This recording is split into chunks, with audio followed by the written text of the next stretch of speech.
Hello everyone, मेरा नाम Nishit. Welcome to this session. आप सभी को पता है कि ये जो हमारे सेशंस हैं ये आप सभी के लिए एग्जाम की लास्ट मिनट टिप की तरह आप इन्हें लीजिए। और इन सेशंस में हम टॉपिक वाइज कोशिश कर रहे हैं कि कम समय में आपको ज़्यादा से ज़्यादा कंटेंट डिलीवर कर सकें, आपको पीवाईक्यूज का थोड़ा सा आइडिया हो पाए, एक बेटर सॉल्यूशन मिल पाए, एक बेटर अप्रोच मिल पाए क्वेश्चंस की तरफ।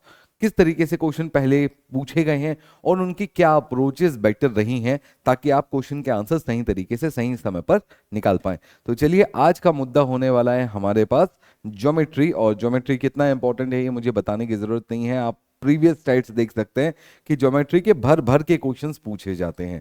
तो चलिए शुरू करेंगे आज के सेशन को हमेशा की तरह बिल्कुल पहले क्वेश्चन से, और जो सबसे लेटेस्ट सवाल है वहीं से शुरू करेंगे। तो देखिए आज का सबसे पहला क्वेश्चन क्या लिखा हुआ है।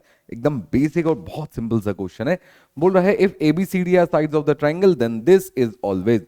अब अगर आपको पता है कि ABCD are sides of the triangle, तो आपको यह बात बहुत अच्छे से पता होगी कि sum of any two sides of the triangle should be always greater than 3, और sorry, should be always greater than third one.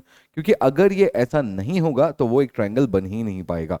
अब ध्यान से सुनो, बेसिकली ये कंडीशन जो है ना कि हम बोलते हैं A+B should be greater then C, ये condition actually formation of triangle की नहीं है, ये कंडीशन है नॉन लीनियरिटी की।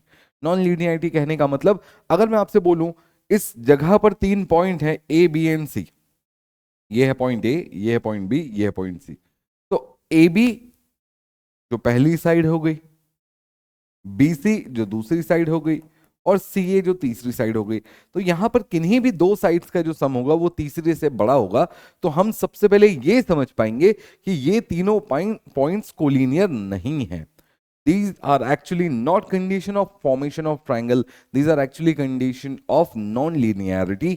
यानी ये तीनों पॉइंट्स आपस में लीनियर नहीं है, नॉन लीनियर है। और नॉन लीनियर है तो हम बोल सकते हैं कि किन्हीं भी तीन पॉइंट्स को देख लो जो कि नॉन लीनियर है, वहां से आप तीन पॉइंट से ट्रायंगल बना सकते हो। ठीक है, बात समझ में आ गई। बट क्या हो अगर कभी आपके सामने ऐसी सिचुएशन आ जाए कि A+B जो है वो इक्वल टू C हो जाए, तो तुरंत समझ जाना कि ये जो पॉइंट्स है ये कैसे हैं। These are actually linear points. ठीक है, these are actually linear points. तो ये जो लीनियर और कोलीनियर वाली कंडीशन है ना, इसी को हम लोग ट्रायंगल्स में यूज करते हैं कि अगर कभी भी ऐसा होता है, यानी sum of any two sides is greater than the third side, तो हम बोलेंगे कि ये एक ट्रायंगल की कंडीशन बन सकती है। बात समझ में आ गई? चलो जरा वापस मुद्दे पर आते हैं। A+B should be greater then C, तो हम बोल सकते हैं A+B-C should be greater then 0। अब अगर तीन नंबर्स इस तरीके से ग्रेटर देन 0 हैं, तो इनके अंडर रूट्स भी बिल्कुल ग्रेटर देन 0 ही होंगे। बात समझ में आ गई? तो सही आंसर क्या होगा? This should be always positive. मुझे नहीं लगता इस क्वेश्चन में ज्यादा किसी को किसी प्रकार की कोई भी तकलीफ हुई होगी। ठीक है, बहुत सिंपल क्वेश्चन था। चलो अच्छा, ग्रेटर देन इक्वल टू वाली कंडीशन हो जाती तो हम बोलते कि भैया ये नॉन नेगेटिव है, मतलब ये जीरो भी हो सकते हैं बट ये पॉजिटिव भी हो सकते हैं, तो ये नॉन नेगेटिव होता है। But this is always greater then 0, तो ये जीरो भी नहीं हो सकते। तो जीरो भी नहीं हो सकते तो इसलिए हम नॉन नेगेटिव नहीं बोल सकते, ये पॉजिटिव ही रहेंगे। बात क्लियर? चलो अगले क्वेश्चन पर आते हैं, और अगला क्वेश्चन आपकी स्क्रीन पर ये रहा। सवाल देखो क्या लिखा हुआ है। Let ABC are right angle triangle with side 5, 15, 13। Okay, P is the length of the perpendicular drawn from vertices A on the hypotenuse BC, then what is the value of 13P। बहुत बढ़िया, सुनो फटाफट एक right angle triangle बना लेते हैं। Right angle triangle कैसा दिखता है सबने देखा है? कुछ इस तरीके का दिखता है राइट एंगल ट्रायंगल, है ना। इस पे ध्यान देने वाली बात यह है कि कौन सी वर्टाइसिस एक्चुअली 90 डिग्री पर है, A, B या C। तो उसने बोला है कि ट्रायंगल ABC है और वर्टाइसिस A से BC पर हाइपोटेनस खींची गई है। तो देखो, अगर ये A है, ये B है और ये C है, तो ये BC जो है ये आपकी एक प्रकार से हाइपोटेनस, एक प्रकार से क्या हाइपोटेनस ही है। ठीक है, ये हो गई आपकी हाइपोटेनस, और यहां से मैंने एक परपेंडिकुलर ड्रॉ की है BC पर।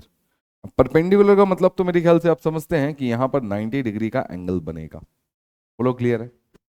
बात समझ में आ गई? तो सुनो, अगर इस पॉइंट को मैं थोड़ी देर के लिए D बोल देता हूं और जैसा कि उसने बोला है कि ये जो परपेंडिकुलर है इसकी लेंथ मैं p मान लेता हूं, तो 13p की वैल्यू क्या होगी? अगर इसकी लेंथ p है तो 13p की वैल्यू क्या होगी? उससे पहले जरा डायमेंशंस देख लो क्या क्या बोले हैं। 5 12 13, सपोज ऐसा मैं मान लेता हूं कि ये 5 है, 5 सेंटीमीटर है, ये 12 सेंटीमीटर है, एंड हाइपोटेनस ऑलवेज सबसे बड़ी साइड होगी, तो BC यहां से यहां तक की पूरी 13 सेंटीमीटर होगी। ठीक है, ऐसी सिचुएशन में जब भी हम आते हैं तो हम देखते हैं एक छोटा सा फॉर्मूला। क्या फॉर्मूला है? बोलते हैं कि अगर AD is perpendicular on the hypotenuse which is equals to P, तो इसका फॉर्मूला होता है perpendicular of the triangle into base of the triangle upon hypotenuse. बोलो ठीक है। तो यहां पर ट्रायंगल का परपेंडिकुलर क्या है? 15, सॉरी 15 बोल रहा हूं, 12। बेस क्या है? 5, या आप आपस में स्विच भी कर सकते हो, कोई बहुत ज्यादा फर्क नहीं पड़ेगा। हाइपोटेनस कितनी है? 13। This is actually equals to P। हालांकि मुझे P की वैल्यू निकालनी नहीं है, मुझे निकालनी है 13P की वैल्यू। तो अगर मैं इस 13 को यहां पर मल्टीप्लाई कर दूं तो ये हो जाएगा 13P equals to 60। Clear? 60 centimetre. यानी हम बोल सकते हैं ऑप्शन सी हमारा सही आंसर होगा। नाउ ध्यान देने वाली बात क्या है? ये ध्यान में रखिएगा, ये आपको सीधा सीधा एग्जाम में क्वेश्चन बनाने के काम आएगा। ओके, तो ये बहुत काम की चीज है और इसे ध्यान रखिएगा और अकॉर्डिंगली सवाल बन जाएंगे। मुझे नहीं लगता कोई ज्यादा यहां पर आपको दिक्कत होने वाली है। ठीक है, अगले सवाल पर आते हैं। ये रहा आपके सामने अगला सवाल। बोल रहा है OABC is a rhombus whose 3 vertices lies on a circle with center O. If the rhombus is this square meter, ठीक है, sorry, if the area of the rhombus is this square meter, तो बोला what is the radius of the circle. Okay, कहाँ है rhombus, कहाँ है circle, कहाँ है triangle? सुनो उसने क्या बोला, जरा ध्यान से सुनो। उसने बोला कि सबसे पहले तो इमेजिन करो एक सर्कल है। कर लिया भैया? OABC is a rhombus where 3 vertices lies on a circle with center O. इस सर्कल का एक सेंटर है O। हर सर्कल का एक सेंटर होता है, उसका नाम O होता है, जनरली हम लोग ऐसे ही पढ़ते हैं। ठीक है, तो 3 वर्टाइसेस जो हैं उसकी कहां पर है? कहीं ना कहीं सर्कल पे है, और एक वर्टाइसेस एक्चुअली उसका सेंटर है, सर्कल का सेंटर है O। तब तो उसने OABC बोला है, यानी ये O जो है ये इस रोम्बस की एक साइड है, एक वर्टाइस है। बाकी 3 वर्टाइसेस कहां पर है? इस सर्कल पे। रोम्बस है तो ऑब्वियसली स्ट्रक्चर कुछ ना कुछ ऐसा दिख रहा होगा, यहां से ऐसा गया होगा, है ना, सेम पैरेलल यहां से ऐसा कुछ बना होगा, फिर ये यहां से ऐसा कनेक्ट हुआ होगा और ये यहां से ऐसा कनेक्ट हुआ होगा। ऐसे ही बनता है रोम्बस। अब इसका नामकरण कर दो ABCD, जो आपको जहां पर देना हो। सपोज ये A है, ये B है, ये C है और ये O है, तो ये OABC एक रोम्बस हो गया जिसमें ABC जो है, जो 3 वर्टाइसेस है वो सर्कल पे है, और चौथी वर्टाइसेस O जो कि सेंटर ऑफ द सर्कल है एक्चुअली। अब आपसे बोला है कि आपको यहां पर बताना है कि अगर पूरे रोम्बस का, if the area of the rhombus is this then radius of the circle. Okay, अगर इस रोम्बस का एरिया इतना है तो आपको बताना है कि पूरे सर्कल की रेडियस क्या होगी। ठीक है, रेडियस का मतलब बेसिकली आपको OA या OC निकालना है। अब मुझे एक बात बताना जरा, अगर OA को मैं रेडियस बोलता हूं और OC को भी मैं रेडियस बोलता हूं, तो रोम्बस की तो पहली प्रॉपर्टी यही होती है कि सारी साइड्स बराबर होती है। तो क्या मैं ऐसा बोल सकता हूं कि AB भी कहीं ना कहीं एक रेडियस होगी और BC भी एक रेडियस होगी? और अगर मैं ध्यान से देखूं और थोड़ी देर के लिए ऐसा इमेजिन करूं कि यहां से एक लाइन ऐसी आई है जो कि सेंटर से मिल रही है, तो ये भी तो रेडियस ही होगी। बोलो हाँ, होगी। अब आप चाहो तो डायरेक्ट रोम्बस के एरिया का फॉर्मूला लगा सकते हो, वैसे मैंने डायरेक्ट ना लगाकर मैंने इसे 2 इक्विलेटरल ट्रायंगल में तोड़ दिया। क्या आपको यहां पर 2 इक्विलेटरल ट्रायंगल दिख रहे हैं? इमेजिन करो, अगर मैं इतने पोर्शन को गायब कर दूं तो ये आर आर आर, एक इक्विलेटरल ट्रायंगल ये हो गया और एक इक्विलेटरल ट्रायंगल ये हो गया, और 2 इक्विलेटरल ट्रायंगल को मिलाकर एक रोम्बस बना हुआ है। इतनी सी बात मेरे ख्याल से सबको समझ में आ रही होगी। तो चलो अब मुझे इन दोनों इक्विलेटरल ट्रायंगल का एरिया निकालना है। कितना होता है? एक इक्विलेटरल ट्रायंगल का एरिया होता है √3/4 A²। या ए स्क्वायर की जगह अभी लिखेंगे आर स्क्वायर, ठीक है, क्योंकि साइड्स जो हैं वो एक्चुअली रेडियस हैं। और इसको इंटू 2 कर देंगे तो ये पूरे रोम्बस का एरिया आ गया, and this should be equal to what, this should be equal to 32√3। और मुझे नहीं लगता अब कुछ ज्यादा इस सवाल में बचा है। मल्टीप्लाई कर लेना, आर स्क्वायर की वैल्यू 64 हो जाएगी तो आर की वैल्यू 8 सेंटीमीटर आ जाएगी, यानी radius of the circle is actually 8 centimetre. Option C आपका सही आंसर होगा, ठीक है। क्या ये मुश्किल सवाल था? नहीं। क्या ये कठिन सवाल था? नहीं। बहुत सीधा सिंपल सरल आसान सा सवाल था, ठीक है। बस लैंग्वेज पढ़कर अगर आपने एक बार डायग्राम बनाने की हिम्मत कर ली तो फिर क्वेश्चन में कुछ भी नया नहीं बचा है, आप इजीली इसे बना सकते हैं। चलो अगले क्वेश्चन पर आते हैं। ये रहा आपके सामने अगला सवाल, बोल रहा है what is the area of the circle approximately inscribed in a triangle with side 12, 16 and 20 centimetre. Again देखो 12, 16 एंड 20, अगर आपको कहीं पर भी इस तरीके के पाइथागोरियन ट्रिपलेट दिखते हैं तो समझ जाना वो अलग से नहीं बताने आएगा कि ये जो ट्रायंगल है ये एक राइट एंगल ट्रायंगल है, ठीक है। तो जबरदस्ती इस बात पर कोई भी अलग से विचार करने की जरूरत नहीं है कि सर ये कोई और ट्रायंगल भी हो सकता है क्या? नहीं हो सकता, हो ही नहीं सकता, ठीक है। बात समझ में आ गई? वैसे भी अगर आप ध्यान से देखोगे तो पाइथागोरियन ट्रिपलेट की पाइथागोरियन ट्रायंगल की कंडीशन क्या होती है, राइट एंगल ट्रायंगल की कंडीशन क्या होती है? Pythagoras theorem.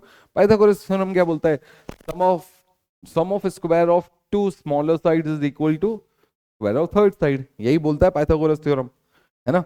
बट इस पर दो कंडीशन और बनती है। अगर ए स्क्वायर प्लस बी स्क्वायर अगर सी स्क्वायर से ज्यादा हो जाए, ठीक है, ए स्क्वायर प्लस बी स्क्वायर सी स्क्वायर से ज्यादा हो जाए, या ए स्क्वायर प्लस बी स्क्वायर सी स्क्वायर से कम हो जाए, तो यहां पर पहली कंडीशन और दूसरी कंडीशन में एक बनती है एक्यूट एंगल ट्रायंगल के लिए और एक बनती है ऑब्ट्यूज एंगल ट्रायंगल के लिए। एंड आई थिंक आपको ये पता होगी। तो चलिए ये मेरा सवाल आपसे है और आप लोग कमेंट बॉक्स में बताइएगा कि फर्स्ट कंडीशन जो मैंने यहां पर लिखी है वो एक्यूट एंगल ट्रायंगल की है या ऑब्ट्यूज एंगल ट्रायंगल की, और सेकंड कंडीशन जो मैंने यहां पर लिखी है वो एक्यूट की है या ऑब्ट्यूज की है। ये आप मुझे कमेंट्स में बताएंगे फटाफट कि जो फर्स्ट कंडीशन है that is for acute angle triangle और ऑब्ट्यूज एंगल ट्रायंगल, और सेकंड कंडीशन किसकी है, ठीक है। पाइथागोरियन ट्रिपलेट की अभी अपने को जरूरत है। पाइथागोरस तो अपन ऑब्वियसली यहां पर फर्स्ट वाली कंडीशन, इस पे ये तीनों के तीनों नंबर सेटिस्फाई करेंगे, यानी ये एक राइट एंगल ट्रायंगल है। अब जरा ध्यान से सुनो, राइट एंगल ट्रायंगल के साथ करना क्या है अपने को। उनने बोल दिया कि भैया ये एक राइट एंगल ट्रायंगल है 12, 16, 20 का, मान लिया मैंने 12, 16, 20 का एक राइट एंगल ट्रायंगल है। इसके अंदर एक सर्कल है, ठीक है, इसके अंदर एक सर्कल है, मान लिया है। मानने में क्या जा रहा भाई, उनने बोला मान लो, मान लिया, ठीक है। नहीं मानूंगा तो ज्यादा नुकसान हो जाएगा, इसलिए एग्जामिनर पर ज्यादा सवाल नहीं उठाने के। अरे चलो यार ले लो, ये मान लो, ठीक है, ओके। एक ट्रायंगल है, ट्रायंगल के अंदर एक सर्कल है, और फिर उसमें क्या बोला हुआ है कि अगर ट्रायंगल की लेंथ इतनी इतनी है तो आपको एरिया ऑफ द सर्कल बताना है, दैट टू बी अप्रोक्सीमेटली, लगभग में बता दो, एग्जैक्ट बताने की जरूरत नहीं है। सबसे पहले क्या करोगे, जो साइड्स दी हैं अगर मैं वो लिख दूं तो चलो थोड़ी देर के लिए इसे मैं 12, इसे 16 और इसे 20 मान लेता हूं।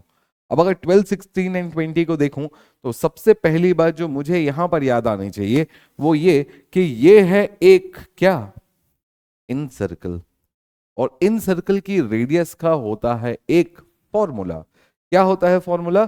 फॉर्मूले का नाम है वही जो एक मैथमेटिक्स की बहुत फेमस किताब का नाम है, that is R S Agarwal. R S Agarwal को कैसे लिखते हैं हम? आर एस अग्रवाल, तो बोलेंगे R into S equals to area. बोलो ठीक है। Now S is what? S is actually semi perimeter. A is the area and R is the in radius. बात समझ में आ गई? तो एक बार मुझे इसकी रेडियस पता चल जाए तो मैं एरिया निकाल सकता हूं। तो आर एस अग्रवाल ये है इसका तरीका याद रखने का, कभी मत भूलना। चलो अब निकाल लेते हैं। एरिया तो मेरे ख्याल से सबको पता है 1/2 बेस इंटू हाइट होता है। सेमी पेरीमीटर का मतलब सबको ऐड करके हाफ कर दो, कहानी खत्म हो जाएगी। दोनों को डिवाइड कर देंगे तो रेडियस की वैल्यू मिल जाएगी, फटाफट निकाल लेते हैं। 1/2 बेस इंटू हाइट यानी 12 इंटू 16 अपॉन एस का मतलब क्या होगा, तो ये हो जाएगा 6 8 6 14 14 और 10 24। चलो 2 से 2 4 और ये 4 हो जाएगा। रेडियस आ गई 4 सेंटीमीटर की। अब आपको निकालना है एरिया, और एरिया निकालने में ज्यादा दिक्कत होनी नहीं चाहिए। Area of circle pi are square होता है, पाई आर स्क्वायर। पाई का मतलब होता है 3.14। 22/7 भी ले सकते हो, कोई दिक्कत नहीं है। आर स्क्वायर यानी 4 का स्क्वायर। 16 इंटू 3.14, ये सब कैलकुलेट करोगे तो लगभग 49.2526 समथिंग आता है, which is approximately equal to 50 centimetre square. तो हम इसे लगभग 50 सेंटीमीटर स्क्वायर बोल सकते हैं। दैट इज ऑप्शन बी हमारा सही आंसर होगा। ठीक है, तो जो भी मैं साथ में डिटेल्स बताता चल रहा हूं, इन्हें ध्यान से सुनते चलो, इन्हें नोट करते चलो, क्योंकि ये डिटेल्स बहुत काम की है और हो सकता है इन डिटेल्स से आगे कहीं कोई सवाल आपसे पूछ लिया जाए। चले अगले सवाल पर आते हैं। ये रहा आपकी स्क्रीन पर, एक बार कोशिश करें इस सवाल को बनाने की और फिर देखते हैं सही आंसर क्या होगा।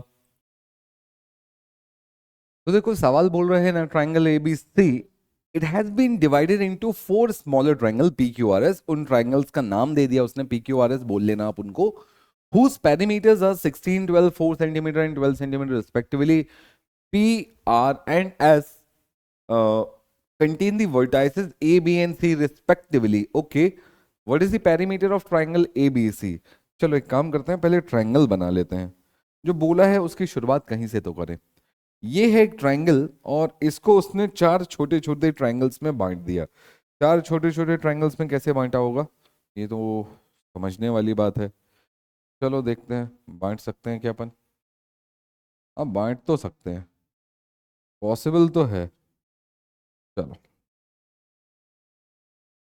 ऐसा करके अपन बांटने की कोशिश कर लेते हैं। ये बढ़ गया।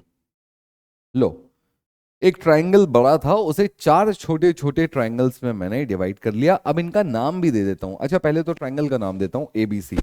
अगर ये ट्रायंगल ABC है तो ये जो छोटे छोटे ट्रायंगल्स हैं इनका नाम है PQR और S।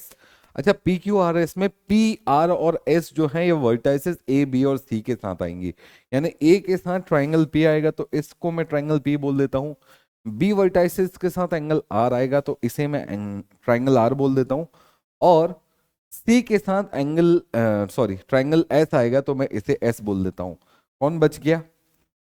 PQRS में Q बच गया, तो ये सेंटर वाला ट्रायंगल को मैं थोड़ी देर के लिए Q बोल देता हूँ। ठीक है, तो बेसिकली बड़ा ट्रायंगल था ट्रायंगल ABC, उसको 4 छोटे छोटे ट्रायंगल्स में बांट दिया। तो उन 4 छोटे छोटे ट्रायंगल्स को नाम दिया है PQRS, ऐसा करके। सिंपल, कोई दिक्कत नहीं। अच्छा उसने ना पेरीमीटर बताया हुआ है इनका कि ट्रायंगल P का, Q का, R का, S का पेरीमीटर क्या क्या है।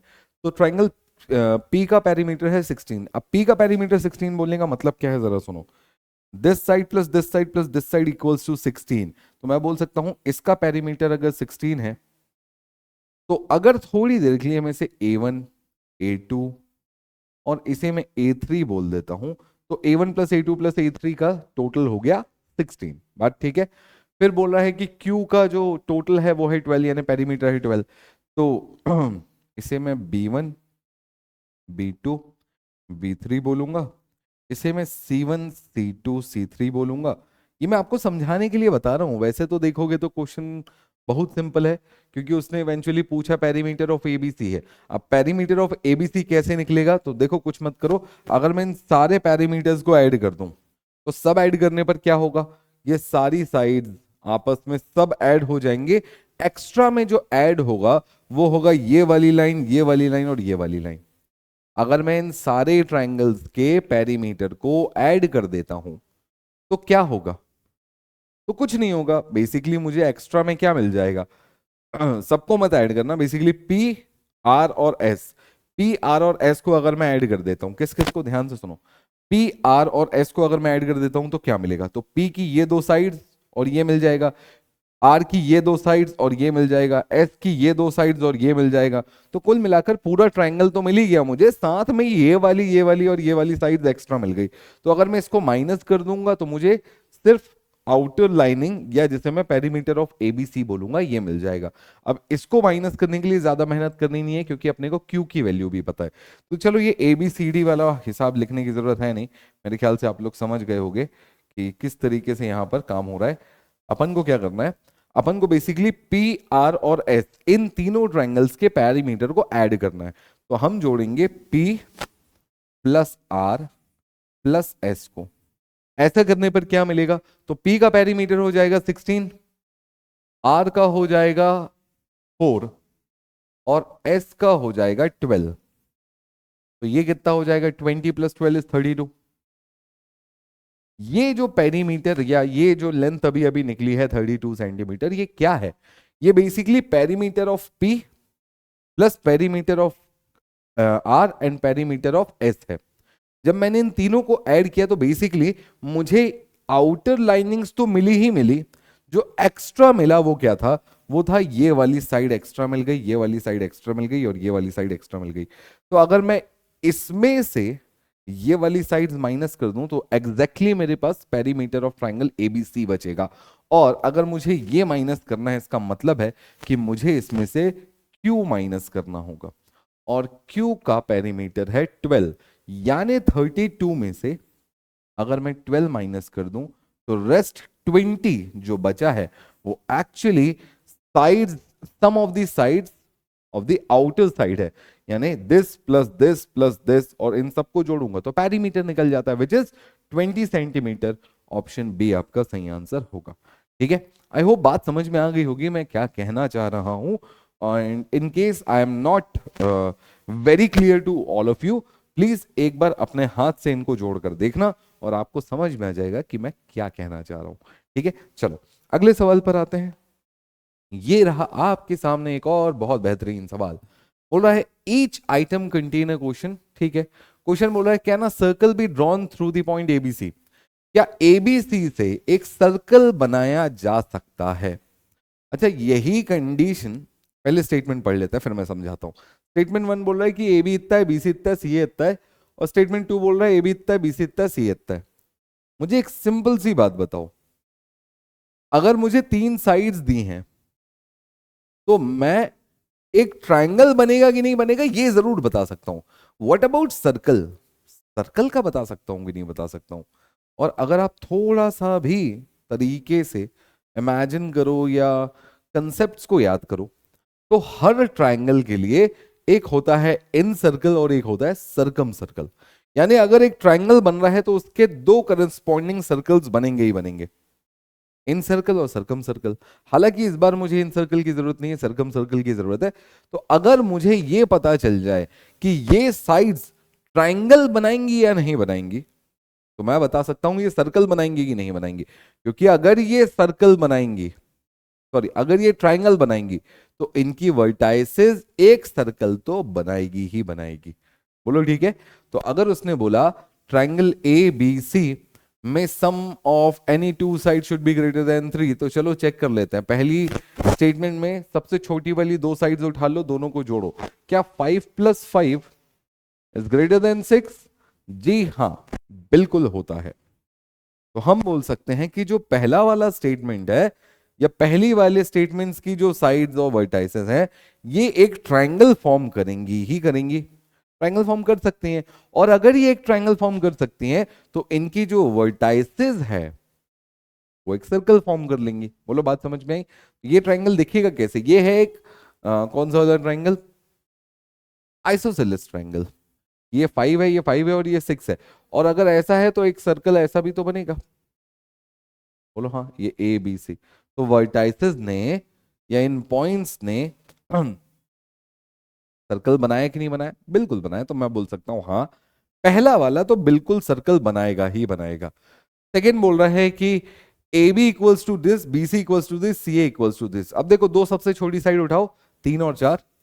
तो 3 और 4 का जो सम है it is actually not equal to, not greater than 7, it is equal to the third side.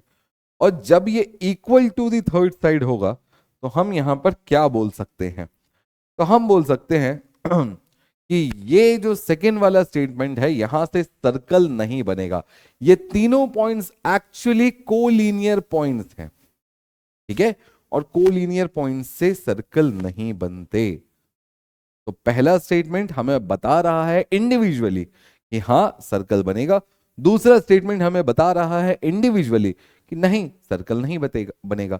हाँ भी बताना है यानी एक जवाब है, ना भी एक जवाब है, तो हम बोलेंगे कि हाँ ये दोनों स्टेटमेंट इंडिविजुअली मुझे आंसर बता पा रहे हैं कि वो एक सर्कल बनेगा या नहीं बनेगा। तो हम बोलेंगे option B, choose the option if the question can be answered either statement alone.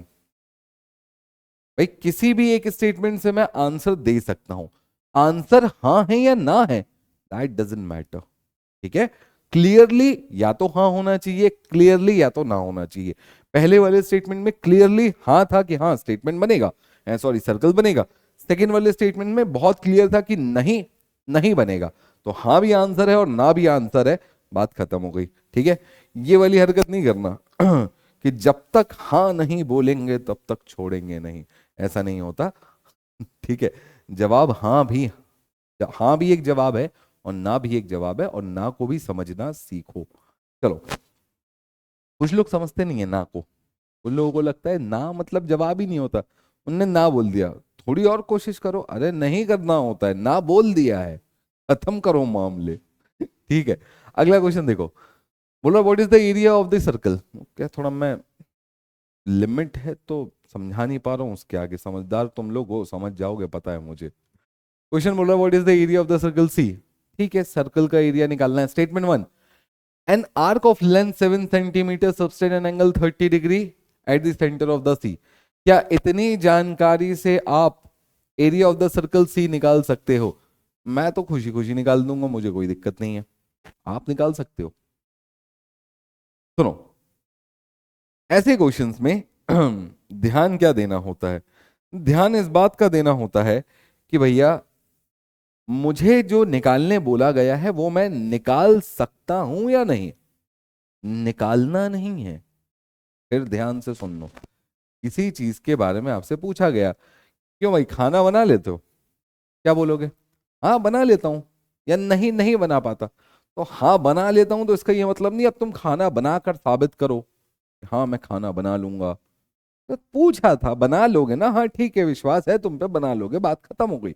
वैसे ही what is the area of the circle C, क्या सी का एरिया निकाल लोगे?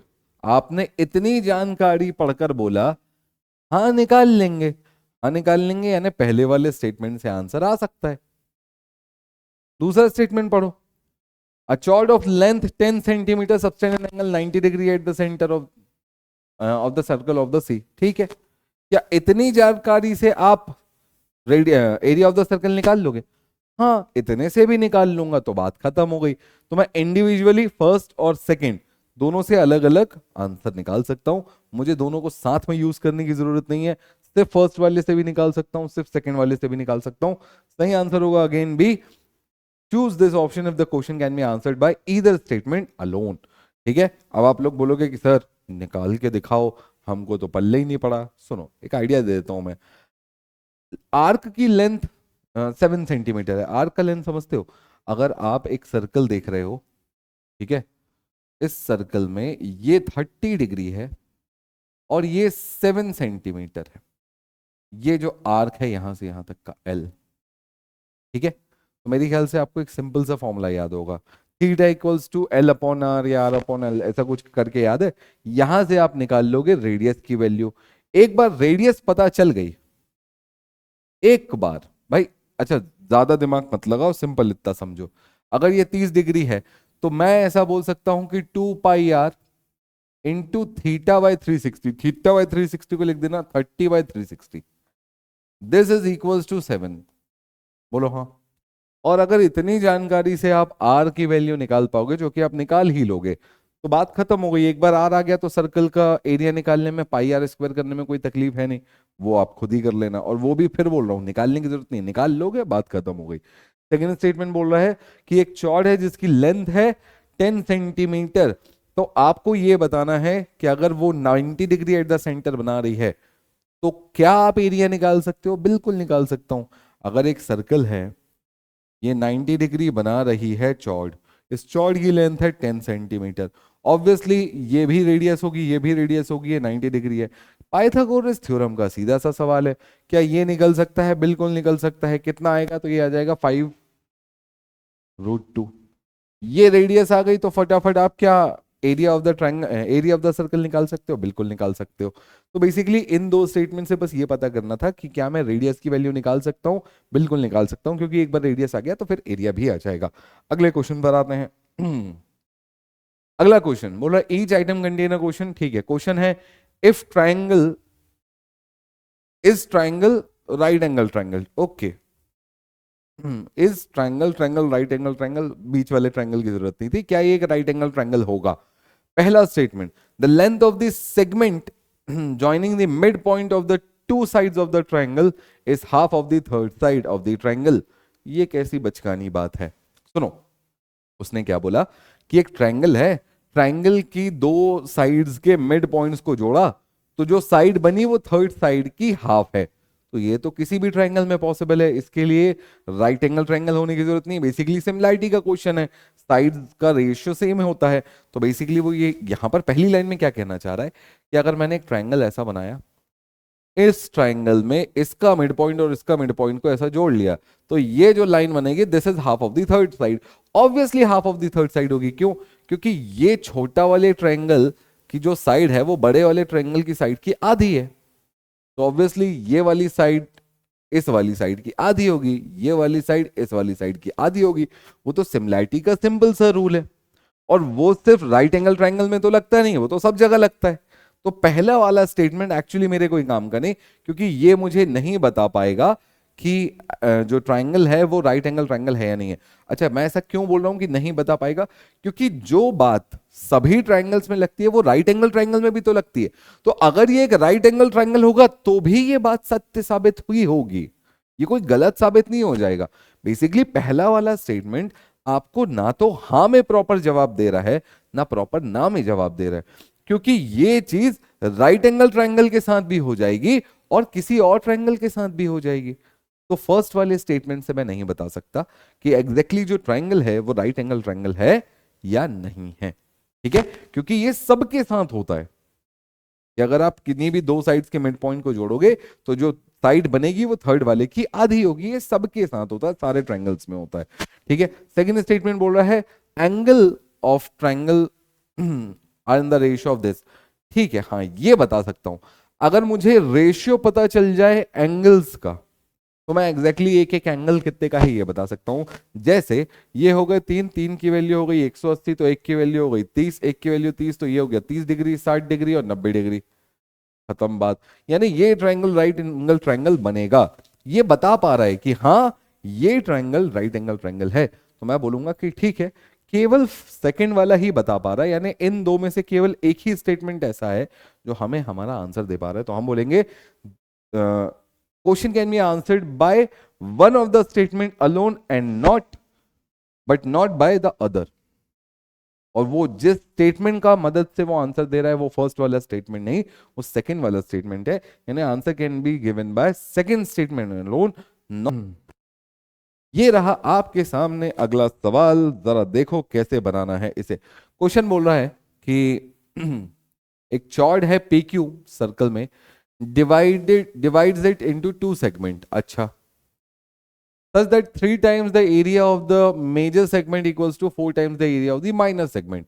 Okay, 3 times the area of major segment equals to 4 times the area of minor segment.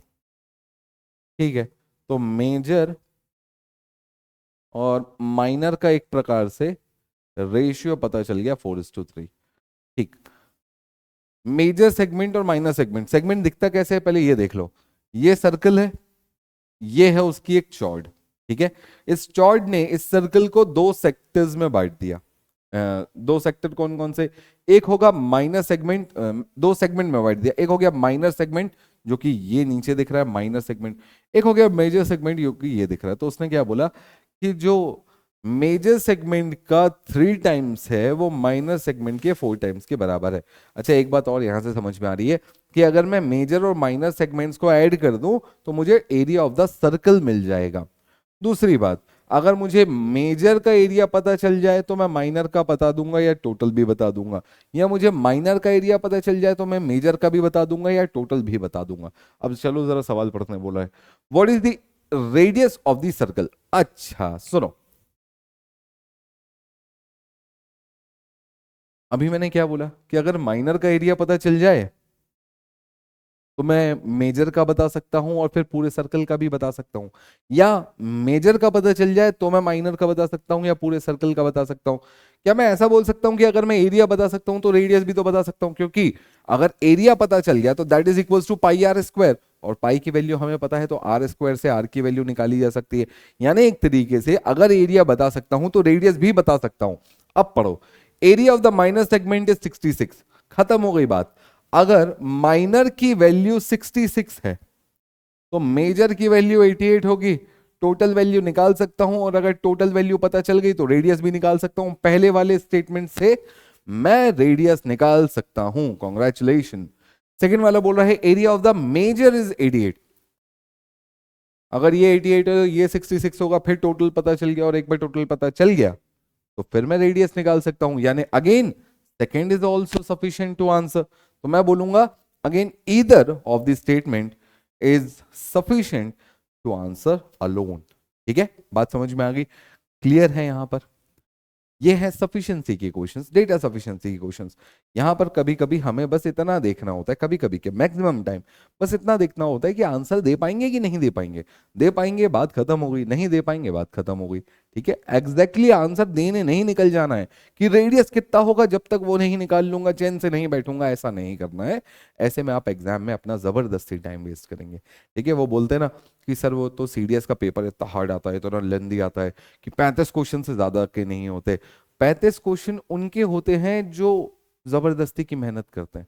अब मुझे ईमानदारी से बताओ, इस क्वेश्चन में गिन के जिसे समझ में आया और अब आगे आ जाएगा, इस सवाल को बनाने में कुल मिलाकर 1 मिनट से ज्यादा का समय लगना ही नहीं है। क्योंकि अगर आप रेडियस निकालने नहीं निकल जा रहे हो तो 1 मिनट से ज्यादा का समय नहीं लगेगा। हाँ, ठान लिया है कि नहीं आज मैं रेडियस निकाल के ही मानूंगा, उसके बाद ही घर जाऊंगा, नहीं तो मैं अन्न का एक दाना नहीं खाऊंगा, तो फिर कोई कुछ नहीं कर सकता। ठीक है, फिर तो ईगो वाली बात आ गई। चलो अगला क्वेश्चन देखो, बोल रहा है perimeter and the area of a right angle triangle इतना एंड इतना, what is the length of the hypotenuse. ठीक है, मान लिया हमने, लो भैया बनाया एक राइट एंगल ट्राइंगल। इस राइट एंगल ट्राइंगल का एरिया मुझे पता है और पेरीमीटर भी पता है। पेरीमीटर क्या होता है, पेरीमीटर को अगर मैं आपसे बोल दूं तो बेसिकली अगर ये परपेंडिकुलर है, ये बेस है, तो ये हो जाएगा √p² + b², है ना।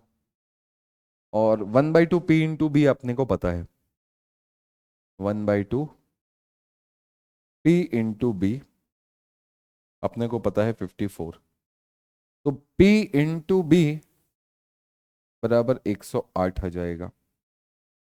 ठीक है, और हाइपोटेनस अगर इन सबको ऐड कर दूं तो basically p + b + p² + b² equals to 36।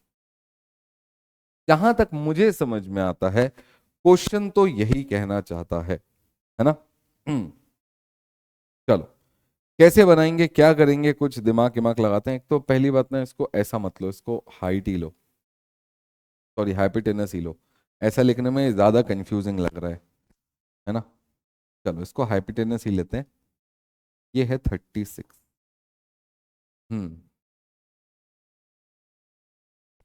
एक काम करो, हाइपोटेनस को उधर शिफ्ट करो और स्क्वायर कर दो। तो बेसिकली मैं ये बोल रहा हूँ कि अगर इस हाइपोटेनस को उठाकर 36 के उधर कर दूं और माइनस हाइपोटेनस कर दूं और फिर स्क्वायरिंग बोथ साइड कर दूं तो ये हो जाएगा p² + b² + 2p × b बहुत बढ़िया, 2p/b, ओके। और ये हो जाएगा 36 का स्क्वायर -72h प्लस हाइपोटेनस का स्क्वायर। ना, हाइपोटेनस का स्क्वायर और p square plus b square तो ये आपस में कैंसिल हो गए। 2 × पीबी की वैल्यू इतनी पता है, तो 2 × पीबी की वैल्यू 216 होगी। 216 बराबर 36 का स्क्वायर, और ये -72h। अच्छा, ठीक है, एक काम करो, काटते तो अपने को आता ही है, काटना शुरू करते हैं। एच की वैल्यू यानी हैप्पीनेस निकल जाएगी, उसमें कोई दिक्कत नहीं है, और आराम से आंसर भी आ जाएगा। चलो काटना शुरू करते हैं। कितने से काटना है अपने अपने हिसाब से देख लेना। मान लो मैं इसे 6 से काटूंगा तो कितना बचेगा, 36 बचेगा। इसे 6 से काटूंगा तो 36 × 6 बचेगा। इसे 6 से काटूंगा तो ये 12 बचेगा। चलो एक काम करता हूँ, फिर 6 से काट लो। ये 6 बचेगा, ये गया, ये 2 बचेगा। कुल मिलाकर बचेगा ये 6, वो 36 और वो 2 इधर, और इसको इधर। 2h = 30, यानी h = 15। लो, अभी कैलकुलेशन वाला पार्ट आपके ऊपर है, आप इसे कितना अपने हिसाब से कन्वीनियंट कर सकते हैं। जो मेरे हिसाब से कन्वीनियंट लगा वो मैंने काटा पीटा, जो आपके हिसाब से कन्वीनियंट लगे आप उसे काट लेना, पीट लेना। चाहो तो 36 का स्क्वायर निकाल लेना, मुझे अलाली आती है 36 का स्क्वायर स्क्वायर निकालने में, तो मैं ज्यादा ना कैलकुलेशन को हैवी, मल्टीप्लिकेशन वाइज हैवी नहीं बनाता। कुछ स्क्वायर स्क्वायर आते हैं तो वैसे रखे रहने देता हूँ, क्योंकि मुझे पता है इवेंचुअली आगे जाके वो कट ही जाने हैं। नंबर बड़ा अगर मैं लिख दूंगा 36 × 36, तो क्या पता आगे जाके मेरे को समझ में भी नहीं आए कि वो 36 का स्क्वायर है। ठीक है, तो इसलिए मैं कई बार बड़े नंबर्स को काटता नहीं हूं, उनको बिल्कुल वैसे ही स्क्वायर के फॉर्म में या क्यूब के फॉर्म में लिखे रहने देता हूं, ताकि वो नंबर्स छोटे दिखते रहते हैं तो पता चलता रहता है किससे कट सकते हैं। ठीक है, आई होप बात समझ में आ गई होगी। क्वेश्चन बहुत ज्यादा सिंपल था, बहुत ज्यादा कठिन नहीं था, बस छोटा सा इधर उधर ट्रांसपोर्ट करके स्क्वायर करना था, बस इतनी सी बात थी। चलो आ जाओ अगले क्वेश्चन पर चलते हैं और देखते हैं अगला सवाल। ये रहा आपके सामने एक और सुंदर सवाल, बोल रहा है the perimeter of a sector of a circle of radius this is this, what is the area of the sector. अच्छा, एक सर्कल है, उसका एक सेक्टर है, उस सेक्टर का, सर्कल का रेडियस उसने दे दिया है, सेक्टर की लेंथ दे दी है, तो आपसे क्या पूछा है, what is the area of the sector. Okay, area of the sector पूछा है, ठीक है निकाल लेंगे, कोई बहुत बड़ी बात नहीं है। बेसिकली हुआ क्या कि एक सर्कल है, पहले सर्कल बना के दिखा देता हूँ आपको। सर्कल कैसा दिखता है, देखा, ऐसा दिखता है सर्कल। ठीक है, इस सर्कल का एक सेक्टर है ये है सेंटर, यहां से ऐसा, और ये है सेंटर, और यहां से ऐसा। ठीक है, ये है एक सेक्टर। इस सेक्टर में रेडियस हमें पता है कितनी है, रेडियस, रेडियस, और ये है आपका एल, एक प्रकार से रेडियस है आपकी 5.2। अगर ये 5.2 है और ये 5.2 है, ठीक है, तो ये हो गया 10.4। ठीक, 5.2 5.2 10.4 हो जाएगा। और टोटल अगर मैं निकालूं तो 10.4 माइनस कर दूंगा इसमें से, तो एल की वैल्यू हो जाएगी 10। ठीक है, अभी यहां से दिक्कत यह है कि मुझे सेंट्रल एंगल निकालना है। सेंट्रल एंगल कैसे निकालूंगा, सेंट्रल एंगल में निकाल सकता हूं, अगर ये पता है ना मुझे कि ये वाला लेंथ एल है, तो मैं बोलूंगा 2πr into θ/360 equals to 10 centimetre. तो 2 × पाई यानी 22/7 इंटू आर इंटू थीटा, अच्छा आर भी तो पता है 5.2 है, 5.2 इंटू θ/360 इक्वल्स टू 10। सॉल्व करेंगे, थीटा की वैल्यू निकालेंगे, थीटा की वैल्यू आएगी, उस थीटा की वैल्यू को फिर πr² इंटू θ/360 में पुट करके एरिया निकाल लेंगे। ठीक है, ये थीटा कितना आएगा तो समझ लेना भैया, ये मल्टीप्लाई अल्टीप्लाई होगा, कुछ ऑब्वियसली होगा। चलो थीटा को निकाल लेते हैं अपन as it is. Theta equals to 10 into 360 into 7 upon में क्या क्या आ जाएगा, 2 × 22 इंटू 2.5, 2 × 22 इंटू 2.5 नहीं 5.2। ठीक है, ये आ गया थीटा की वैल्यू। θ/360 अपन बाद में कर लेंगे। चलिए, एरिया निकालना है ऑफ दैट सेक्टर। मान लो ये थीटा है, तो मुझे एरिया निकालने के लिए क्या चाहिए होगा, πr², पाई यानी 22/7 इंटू आर स्क्वायर का मतलब 5.2 into 5.2 into theta by 360। Theta कितना है? थीटा है 10 into 360 into 7 upon 2 into 22 into 5.2 upon 360। लो भैया, ये काट पीट लो और आंसर मिल जाएगा, pi are square into theta by 360। इसको निकाल लो, आंसर मिल जाएगा। जितना आएगा काटने पर देख लेना। ये खत्म, 22/7 से 22/7 खत्म, 5.2 से 5.2 खत्म, 360 से 360 खत्म। बचा क्या? 5.2 इंटू 10 बचे हैं और नीचे बाई 2 बचा है, तो 52/2। पक्का इतना ही बचा है, 52/2। तो ये हो जाएगा, ये तो कुछ ज्यादा आ रहा है। रेडियस 5.2 है, रेडियस 5.2 है, 16.4, एल की वैल्यू 10 है। 10 से कोई दिक्कत नहीं है। तो नीचे का 22/7 का, इधर से 22/7 गया, 5.2 इंटू 5.2, तो ये 5.2 से 5.2 कैंसिल हो गया। एल की वैल्यू 10 थी, 360। सब कुछ तो सही चला है, कैलकुलेशन में क्या कहीं पर कुछ अपन ने गड़बड़ की है वो देख लेते हैं एक बार। ठीक है। ठीक है। एल की वैल्यू, अरे यार, ये 10.4 है तो एल की वैल्यू तो 6 आएगी ना। ओ ओ ओ ओ, शुरू से ही छोटी सी गलती करते चल रहे हैं हम लोग। ये 6 आएगा, तो यहां पर जो 10 था ये एक्चुअली 6 होगा। तो बेसिकली यहां पर जो 10 है ये एक्चुअली 6 होगा। हाँ, और अब ये 2 से कटेगा तो 3 टाइम्स में हो जाएगा, और ये कितना हो जाएगा? 15.6। 15.6 सेंटीमीटर। बहुत बढ़िया, ऑप्शन ए आपका सही आंसर हो जाएगा। ठीक है। सिली मिस्टेक जो आपको पता है होती रहती हैं। तो 5.2 5.2 ये हो जाएगा 10.4। 16.4 में से 10.4 माइनस करूंगा तो 6 बचेगा बस। मैंने वहां पर 6.4 माइनस करके 10 निकाल दिया, भगवान जाने किस नशे में। तुम गलती मत करना। एंड आई होप आप में से पहले से ही बहुत सारे लोगों ने गलती पकड़ ली होगी, क्या हो, कहाँ गलती हो गई थी। ठीक है, तो ये छोटी छोटी सी मिस्टेक्स हैं, इनको मत करना भैया।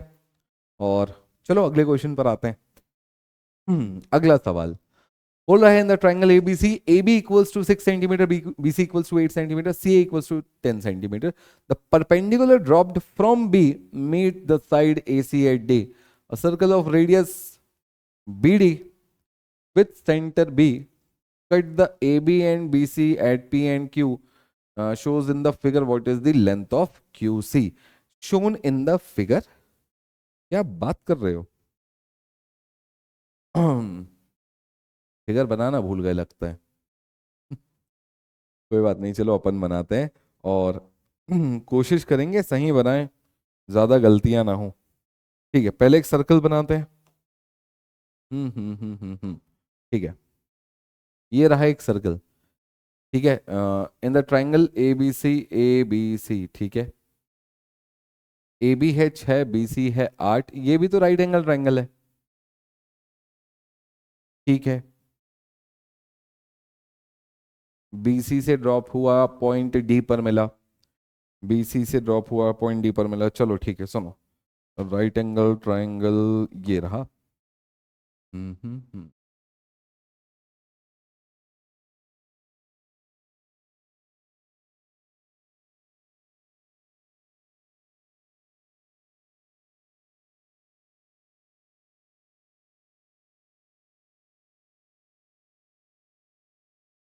ठीक है, ये समझो ट्रायंगल, इसका कुछ नामकरण नामकरण कर देते हैं, ABCD।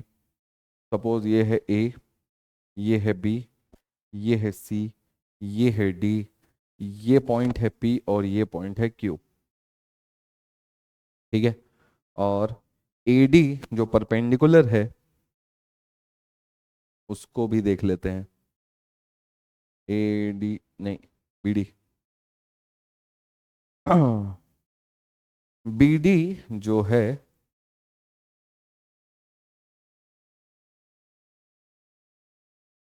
Circle of radius BD, अच्छा ये है BD। ठीक है, सब अपन ने सही बनाया, यहाँ तक कोई दिक्कत नहीं है।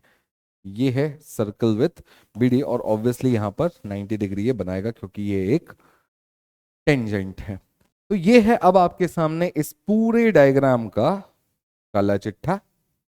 और अब अपन देखेंगे कि इस क्वेश्चन को बनाना कैसे है। सुनो, जो डिटेल्स दी हैं अब जरा उन पर गौर करते हैं। ठीक है, ये डायग्राम है, बनाना भूल गया था, मैंने बना दिया। उसने बोला कि ए बी है वो 6 सेंटीमीटर है। ए बी कहाँ दिख रहा है? दिख रहा है, ये है आपका ए बी। बेसिकली ये फिगर दिया हुआ था, बनाना भूल गए थे, मैंने बना दिया। तो ये मत सोचना कि मैंने वो पढ़कर बनाया है, जो क्वेश्चन में दिया हुआ था वही बनाया मैंने। ठीक है, सुनो, ए बी की लेंथ है टोटल 6 सेंटीमीटर, तो मैं मान लेता हूं ये है टोटल 6 सेंटीमीटर। मानना क्या है, वो है ही। ओके, बीसी है 8, यहां से यहां तक टोटल है 8 सेंटीमीटर। और ऑब्वियसली ये कितना होगा? 10 होगा, है ना, पाइथागोरस ट्रिपलेट। सुनो, perpendicular dropped from B meet the side AC at D. B से जो परपेंडिकुलर डाला हुआ है डी, वो AC पर डी पर मिलता है। परपेंडिकुलर है तो ये 90 डिग्री होगा, ये बात तो समझ में आ गई है। A circle of radius BD, बिल्कुल BD, cut AB and CD at P and Q। इस रेडियस का एक सर्कल यहाँ AB और BC पर, P और Q पर कट करता है। ठीक है, shown in the figure what is the length of QC। QC की लेंथ आपको बतानी है, ये है QC की लेंथ, ये बतानी है। सुनो, अगर मैं यहां से रेडियस निकाल लूं तो रेडियस का मतलब क्या होगा? BD जो रेडियस है वही रेडियस BQ भी होगी, है ना। और अगर रेडियस निकल गई तो BQ यहां पर रखने पर 8 माइनस BQ कर दूंगा तो QC की वैल्यू आ जाएगी। ये भी मेरे ख्याल से आप लोग बहुत अच्छे से समझ रहे होगे। अब बात यह है कि ये BD की वैल्यू आएगी कैसे। ठीक है, याद करो थोड़ा सा, BD की वैल्यू निकालने का मैंने आपको एक तरीका बताया था। BD equals to perpendicular into base upon hypotenuse होता है। ऐसा कुछ याद आ रहा है? अभी थोड़ी देर पहले मैंने समझाया था यही फॉर्मूला आपको। तो यहां पर परपेंडिकुलर सपोज 6 मान लेता हूं, बेस को 8 मान लेता हूं, या आप स्विच कर सकते हो, कोई दिक्कत नहीं। हाइपोटेनस हो जाएगा 10। ये है BD की वैल्यू, कितनी होगी? 4.8 सेंटीमीटर। यानी बेसिकली BD जो है वही आपकी BQ के बराबर है। और अगर मुझे BQ की वैल्यू पता चल जाए तो QC निकालना कोई बहुत बड़ी बात थोड़ी है। QC की वैल्यू कितनी होगी? BC minus BQ। BC है 8, BQ है 4.8, माइनस करोगे तो 3.2 निकल कर आएगा। यानी QC की वैल्यू 3.2 सेंटीमीटर। ऑप्शन डी आपका सही आंसर हो जाएगा। क्या ये क्वेश्चन कठिन था? नहीं। डायग्राम नहीं बना था, मैंने बना दिया। उसके बाद तो मुझे नहीं लगता इससे क्रिस्टल क्लियर क्वेश्चन अभी तक अपन को देखने मिला। एकदम क्लियर था, सब कुछ बहुत इजीली समझ में आ गया। बस अब आपको BD की वैल्यू पता होनी चाहिए, या BD निकालते बनना चाहिए, है ना। BD निकालते नहीं बनेगा तो दिक्कत होगी। अभी थोड़ी देर पहले भी अपन ने क्वेश्चन में देखा था कि BD कैसे निकाला था, perpendicular into base upon hypotenuse से, और ये आपको याद रखना है। चलो अगले क्वेश्चन पर आते हैं। ये रहा एक और सुंदर सवाल, बोल रहा है in the triangle ABC, AB equals to 6 centimetre, BC equals to, ठीक है, angle ABD equals to theta, then sine theta equals to. देखो लगभग क्वेश्चन वही है एज इट इज जो लास्ट क्वेश्चन था, बट उसको यहां पर थोड़ा सा मोल्ड कर दिया गया है, या थोड़े से कुछ डेटा चेंज करके सवाल को बदलने की कोशिश की गई है। क्वेश्चन बिल्कुल वही है। एक काम करता हूं, सर्कल बना लेता हूं, या पहले एक ट्रायंगल बना, राइट एंगल ट्रायंगल बनाता हूं। ठीक है, जैसा कि उसने बोला कि पहले एक राइट एंगल ट्रायंगल बनाओ, फिर एक सर्कल बनाओ। ऐसा सर्कल जो इस तरीके से BD पर बन जाए। तो सपोज ये अगर A है, ये B है, ये C है, ये D है, ये P है, ये Q है, और ये Q है, ये भी नहीं पता है, चलो हटाओ। ये है आपका BD। ठीक है, which is actually perpendicular on AC। चलो, डेटा सब कुछ वही है, 6, 8 और 10। बाकी आपको सब कुछ पता है, B कहां पर मिलता है AC से D, ऐसा इस तरीके से। अच्छा, सवाल इस बार पूछा क्या गया है कि अगर ABD sine ABD angle theta है, ABD देखो, ABD ये वाला एंगल अगर थीटा है, तो आपसे पूछा है sine theta equals to, sine theta की वैल्यू क्या होगी। ठीक है, कोई दिक्कत नहीं मुझे। सुनो, एक सीधी सी बात समझना, अगर ये थीटा है तो ये तो 90 डिग्री है ही, तो क्या मैं इसे 90 माइनस थीटा बोल सकता हूं? बोल क्या सकता हूं? बोल ही सकता हूं, मैं बोलूंगा 90 माइनस थीटा। ठीक है, क्योंकि ये बचा हुआ 90 था। Okay. 90 minus theta equals to, 90 minus theta equals to, theta की वैल्यू निकालनी है। चलो एक काम करते हैं, इसकी वैल्यू तो अपने को पता है, इसकी वैल्यू कितनी है? ए बी की वैल्यू है 6। अच्छा, अभी अभी अपन ने बी डी की वैल्यू भी निकाली थी। बी डी की वैल्यू कितनी निकाली थी? बी डी की वैल्यू अभी अभी अपन ने निकाली थी 4.8। हाँ, बी डी की वैल्यू अभी अभी अपन ने 4.8 निकाली थी। एक बात मुझे बताओ, ये ए बी डी एक राइट एंगल ट्रायंगल आपको दिखाई दे रहा है? मैं इस ट्रायंगल को थोड़ा सा यहां पर अलग से बना देता हूं ताकि आपके दिमाग में कंफ्यूजन ना आए। मैं ए बी डी को यहां पर अलग से निकाल लिया मैंने, ठीक है। मैंने क्या किया, मैंने ए बी डी को अलग से निकाल लिया। और अब जरा ध्यान से सुनना, ए बी डी, डी पर 90 डिग्री है। ये है ए बी जो कि 6 सेंटीमीटर है, ठीक है। ये है बी डी जो कि 4.8 सेंटीमीटर है। तो क्या मैं इस लिहाज से एडी की वैल्यू नहीं बता सकता? अब रुकना एक सेकेंड। हालांकि मुझे पता है जो एंगल बी है ये थीटा है, ठीक है, ये थीटा है। तो एक सिंपल सा सवाल, साइन थीटा क्या होता है? साइन थीटा होता है परपेंडिकुलर अपॉन हाइपोटेनस। परपेंडिकुलर का मतलब AD upon this, AD upon A B, यही होगा साइन थीटा। साइन थीटा का मतलब परपेंडिकुलर अपॉन हाइपोटेनस, और परपेंडिकुलर कितना निकल के आएगा ये पता करना है अब। तो चलो ए बी की वैल्यू निकालने की कोशिश करते हैं, सॉरी ए डी की वैल्यू वैल्यू निकालने की कोशिश करते हैं। ए डी की वैल्यू कितनी निकल के आएगी? चलो।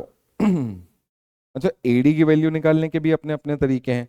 जैसे मैं यहां पर बोल सकता था कि ए बी का जो स्क्वायर है this should be equals to, A B का स्क्वायर है this should be equals to AD, AD into A C.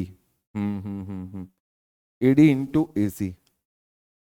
हाँ यार, ये वाला थ्योरम भी तो लगा सकते थे अपन, इतनी पंचायत क्यों कर रहे हैं? सुनो, अगर मैं इतना दिमाग ना लगाऊं, सिंपल यहीं पर दिमाग लगाऊं, देखो बेसिकली ए बी का जो स्क्वायर होगा this should be equal to AD into A C. बिल्कुल सही है। तो चलो यहीं से निकाल लेते हैं ना, ए बी का square equals to A D into A सी।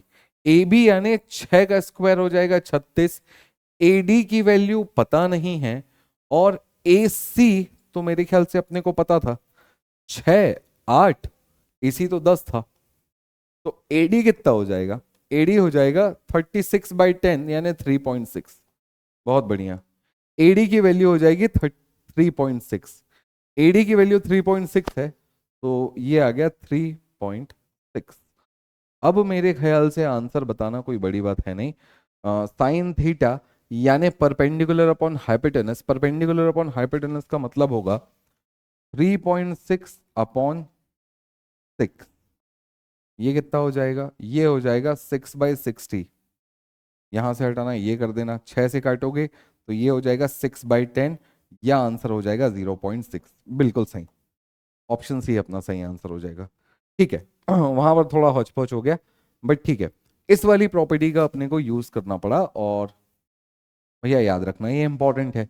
ठीक है, तो घूम फिर के कुल मिलाकर मतलब यही था। अच्छा, अपन पाइथागोरस थ्योरम से भी निकाल ही लेते, बट मैं सोच रहा था पाइथागोरस थ्योरम से क्या अपन बाईपास कर सकते थे? बिल्कुल कर सकते थे, इस वाले थ्योरम की मदद से। अगर ये याद नहीं रहता है तो कोई दिक्कत नहीं, पाइथागोरस लगा लेना, 6 स्क्वायर माइनस 4.8 स्क्वायर 3.6 का स्क्वायर। इसीलिए समझ रहे होगे मैं क्यों पाइथागोरस इग्नोर करने की कोशिश कर रहा था, क्योंकि कैलकुलेशन थोड़ा यहाँ से डेसिमल वाइज ज्यादा लंबा या बड़ा हो जाता, तो ये वाला तरीका ज्यादा बेटर था। इजीली मेरे ख्याल से अपन समझ गए होंगे। ठीक है, अब जैसे मैंने ए बी का स्क्वायर बोला, वैसे ही बीसी का स्क्वायर भी अब आप समझ गए होंगे कि बीसी का स्क्वायर क्या होगा। बीसी का स्क्वायर होगा सी डी इंटू ए सी के बराबर। ठीक है, सी डी इंटू ए सी के बराबर, इसे भी ध्यान रखना। चलो अगले क्वेश्चन पर आते हैं और देखते हैं अगला क्वेश्चन क्या लिखा हुआ है। हम्म, ये देखो अगला सवाल। चलो थैंक गॉड इस बार डायग्राम बना दिया है। What is the radius of the circle है। ये क्वेश्चन तो हो गया क्या। रेडियस ऑफ द सर्कल निकाल तो दी 4.8। कितनी बार निकालेंगे। वही 6 8 10। 6 8 10। हाँ परपेंडिकुलर बीडी बनाए ये वो ठीक है। निकाला तो ये बीडी की वैल्यू कैसे निकलेगी। बीडी की value perpendicular into base upon hypotenuse. ये था 6, ये था 8, ये था 10। तो 6 × 8 × 10 4.8। अगर BD इक्वल्स टू 4.8 है तो BD ही तो रेडियस भी तो है, यानी 4.8 सही आंसर होगा। जो क्वेश्चन सबसे पहले पूछना चाहिए वो सबसे आखिरी में पूछ रहा है, बाकी दो क्वेश्चन पहले पूछ लिया उसने, जबकि सवाल में सबसे पहले अपन ने यही निकाला था रेडियस कितना होगा।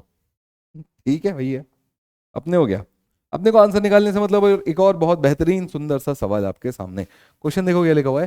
बोले in the following figure a rectangle ABCD is inscribed in a circle of radius R given that angle DAE 30 degree है, एंगल ACD 30 डिग्री है। तो आपको बताना है what is the ratio of the area of the circle to the area of the rectangle. अच्छा ratio of area of the circle to the ratio of area of rectangle. अब देखो यहां पर एक छोटी सी बात अपन को हाइपोथेटिकली समझनी पड़ेगी कि ये जो रेक्टेंगल का डायगोनल है, डायगोनल कौन सा AC, AC एक्चुअली सेंटर से निकल रहा है।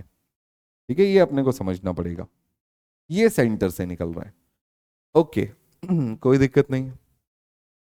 ठीक है ये 30 है तो ये पूरा 60 होगा और ये 90 होगा। अभी मैं बड़े वाले ट्रायंगल को देख रहा हूं, थोड़ा सा ध्यान से सुनना। 30 60 और 90 का रेशियो अगर आपको किसी भी ट्रायंगल में दिखता है तो जो साइड्स का रेशियो होता है वो 1√3 और 2 होता है, याद रख लो। अगर आपको किसी भी ट्रायंगल में 30 60 और 90 का रेशियो देखने मिलता है एंगल में, एक एंगल 30 एक एंगल 60 एक एंगल 90 डिग्री है, तो 30 के सामने वाली साइड 1 होगी, 60 के सामने वाली साइड √3 होगी और 90 के सामने वाली साइड 2 होगी। ये इस रेशियो में काम करेगा। तो अब अगर आप ADC को जरा ध्यान से देखो तो यहां पर भी 30 60 और 90 वाली कंडीशन आ रही है।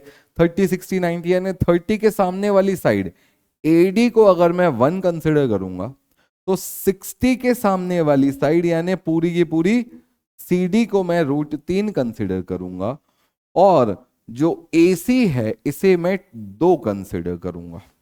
ठीक है अब यहां पर एक बात का और ध्यान दो, मैंने बोला AC सेंटर से निकल रहा है, सेंटर से निकलने वाली लाइन को क्या बोलते हैं, सेंटर से निकलने वाली लाइन कहलाती है डायमीटर।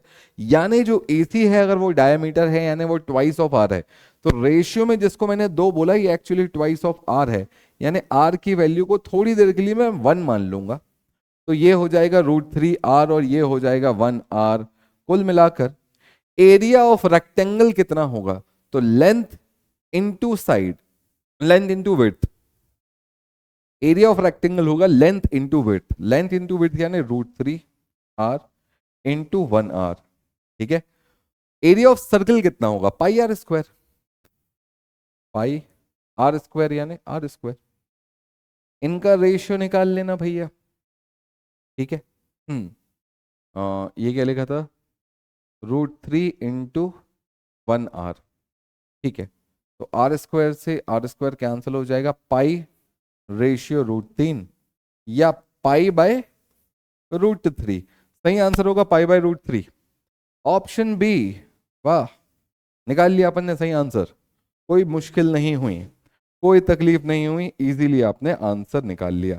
ठीक है बात समझ में आ गई मेरे ख्याल से, यहां तक किसी को किसी प्रकार की कोई दिक्कत नहीं होनी चाहिए। बहुत सिंपल क्वेश्चन था। अगले क्वेश्चन पर आते हैं। अच्छा सवाल तो वही है, what is the area of triangle AEC। AEC कहां दिख रहा है AEC। अच्छा ये वाला पूछ रहा है, ये 30 है तो ये भी 30 ही होगा। ठीक है तो ये बन गया क्या, ये बन गया एक आइसोसेलेस ट्रायंगल जिसमें ये वाली साइड 2r अगर मैं कंसिडर कर लूँ तो ये वाली साइड कुछ और होंगी। चलो ठीक है, समझते हैं। AEC को किस तरीके से निकालेंगे, ये 90 डिग्री है, ये बात बच्चे बच्चे को पता है। इसके अलावा ये टोटल 60 डिग्री है, ये भी बच्चे बच्चे को पता है। ठीक है। कोशिश करते हैं इसे भी निकालने की। एक सिंपल सी अगर मैं बात बोलूं तो ये है एंगल बाइसेक्टर। एंगल बाइसेक्टर कहने का मतलब क्या होता है? एंगल बाइसेक्टर कहने का मतलब होता है कि ये 30 और ये साइड 1 है, ये साइड 2 है। तो ये जो 1 और 2 साइड है तो सामने वाले को भी ये 1 और 2 में ही डिवाइड करेगी। बिल्कुल सही बात है। तो बेसिकली अगर मुझे इसका एरिया पता चल जाए इस वाले ट्रायंगल का, तो उस ट्रायंगल के एरिया को 1:2 के रेशियो में तोड़कर ये वाला एरिया बता दूंगा तो काम हो जाएगा। बहुत बढ़िया। चलो कुछ तरीका तो निकला आंसर बताने का। दिस, इसका एरिया कितना होगा? इसका एरिया भी अपन ने थोड़ी देर पहले निकाला था कि अगर मैं इसकी लेंथ को √3r बोल रहा हूं और इसकी लेंथ को 1r बोल रहा हूं, तो इसका एरिया कितना होगा? इसका एरिया होगा half of base into height, half of √3 into √3r into 1r। इसको मुझे डिवाइड करना है 2:3 के रेशियो में, यानी ये वाला फ्रैक्शन बनेगा 2/3 का। खत्म हो गया क्वेश्चन। r² upon √3।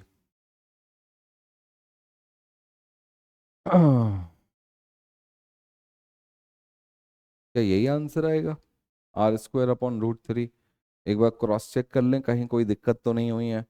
इसको मैंने 1r माना था, half of base into height, half of base into height बिल्कुल सही है।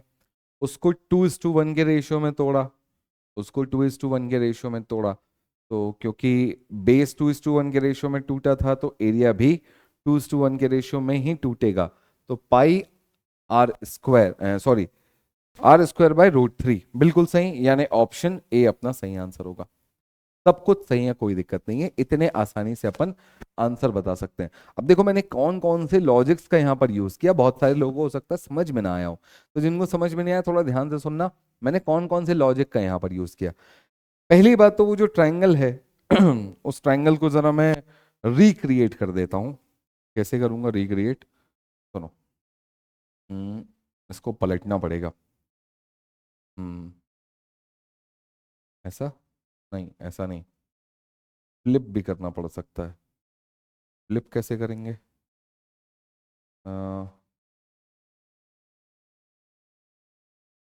एक मिनट।